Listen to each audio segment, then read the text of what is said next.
Rreshtit e Borës kanë rinisur në qarqet Kukës, Shkodër, Dibër, Elbasan dhe Korçë. Emergjencat civile raportojnë se akset nacionale janë plotësisht të qarkullueshme dhe vetëm në ndonjë segment ka nevojë për përdorim zinxhirësh, ndërsa punonjësit e OSHE-s dhe policia e shtetit ndodhen në gatishmëri për çdo rast emergjence. Në qarkun e Shkodrës, përdorimi i zinxhirëve është i nevojshëm në disa akse rurale si Shkodër, Shllak, Temal, Tamar, Vermosh, Fusharrës, Qafmali, Fierës, Fusharrës, Qafshllak, Shkodër, Bregu i Lumit, Theth e tjerë. Aksi rrugor Shkodër Theth është i kalueshëm deri në Qafthore, në qarkun e Kukësit. Të gjitha akset nacionale përfshirë dhe rrugën e Kombit qarkullohen pa zinxhir. Përjashtim bën rruga Ura e Zapodit Shishtavec. Aksi për në njësinë administrative Arrën vijon të jetë i bllokuar, ndërsa po punohet për hapjen e rrugëve që paraqesin probleme për lidhjen e fshatrave me qendrën administrative, si në rastin e fshatit Buzbard. Në qarkun e Dibrës, në akset Qafbualli Peshkopi Maqellar, Bllat, Kubën, Vasie, Ura e qytetës Zërçan dhe Ura e Çerenetit Steblev, qarkullimi i mjeteve kryhet pjesërisht me zinxhir.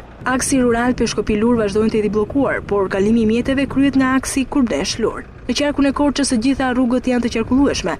Aksi Korçë-Boboshtic Dardh është i kalueshëm me zinxhir, ndërsa rruga Korçë-Ersek e kalueshme me zinxhir në disa pjesë të caktuara. Në bashkinë e Kolonjës ka shkëputje të herë pas hershme të energjisë elektrike. Në të gjitha zonat e prekura nga bora, Drejtoria e Përgjithshme e Rezervave Materiale ka njoftuar shpërndarjen e ndihmave ushqimore dhe materiale, proces që po vijon në fshatrat Theth, Ket, Çaj dhe Selisht.